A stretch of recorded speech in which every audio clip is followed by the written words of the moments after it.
Саламатсыздар ма? Менің каналыма қош келдіңіз. Бүгін біз перзентсіз әйелдің алдында балаңмен мақтанба деген тақырыпты айтатын боламыз. Видеоны назар тіркеліп лайк басып кетіңіз. Баласы жоқ адамның алдында балаңмен мақтанба. Бұл сөз кейде ойланбай айтылған мақтан сөздердің қаншалықты ауыр тиетінін ұқтырады. Мен осыны жүрегіммен түсінген жанның бірімін. Мен бір баладан кейін қайта ана бола алмадым. Бастапқыда өзімді кінәладым.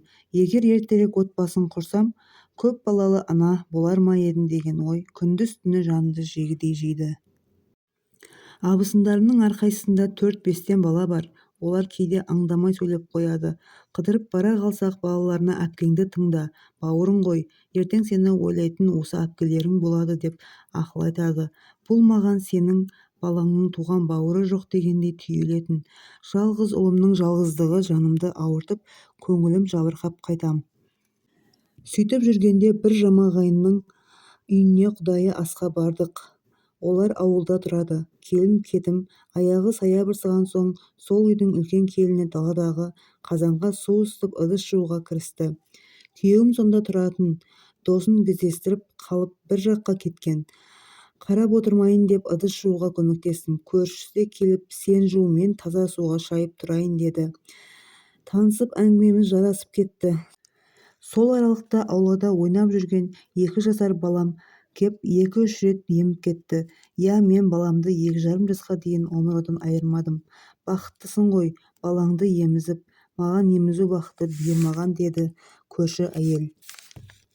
Жасы 50-ге таяған оның жүзіне барлай қарадым. Әлгінде қызым деп бір кішкентай қызды ертіп жүредіңіз ғой дедім. Ой, қайнымның қызы, бауырыма басқанмын, бірақ ақ сүтімді бермегенмін ғой деп әңгімесін бастады. Көрші әйел 4 рет жүкті болып толғатып өмірге сәби әкелген екен. Алайда балалары 2-3 айлығында шетінеп кете беріпті. Кейбір бөбектер үйінен 3 жасар ұл бала асырап алыпты, бірақ тағдыр тағы да сынап, баласы өзенге ағып кетіп қайтыс болыпты. Бұл жағдайдан соң жындыханаға түсе жаздапты. Күйеуі ең мықты деген психотерапевттерге апарып, ұзақ уақыт емделіпті. Ағайын туысқан ортаға түсіп жүріп, қайнысының қызын бауырына басыпты. Осы қызды бауырыма басқан соң, мен өмірге қайта келгендей болдым. Өмірімнің мәніне айналды. Әйтсе де әлі де балаларын айтып мақтанып отырған аналардың қасында біртүрлі күй кешем деді. Біреуді көріп пікір етесің, біреуді көріп шүкір етесің дегендей, мен сол күннен бастап күнде шүкір етуді үйрендім. Басты байлық перзентімнің амандығы екенін түсіндім.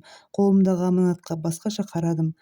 Анам бірде бір бала 10 балаға татуы мүмкін, тек сен оны дұрыс тәрбиеле, жан-жақты білім бер деген еді. Сол сөзі мені күйзелістен құтқарып өміріме бағдар болды. Содан бері 25 жыл өтіпті. Ұлымның тәрбиесіне жеткен жетістіктеріне, шыққан биігіне қарап сүйсінем. Расында да 10 балаға татитындай етіп тәрбие білім берген екенмін. Тіл көзің тасқа.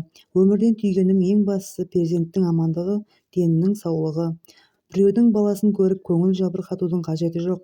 Құдай берген сыйды бағалаңыз, барыңызға қанағат етіңіз. Әйтпесе өз-өзіңізді, өміріңізді қиындатып жібересіз. Барға шүкір айтыңыз, жоқты ойламаңыз.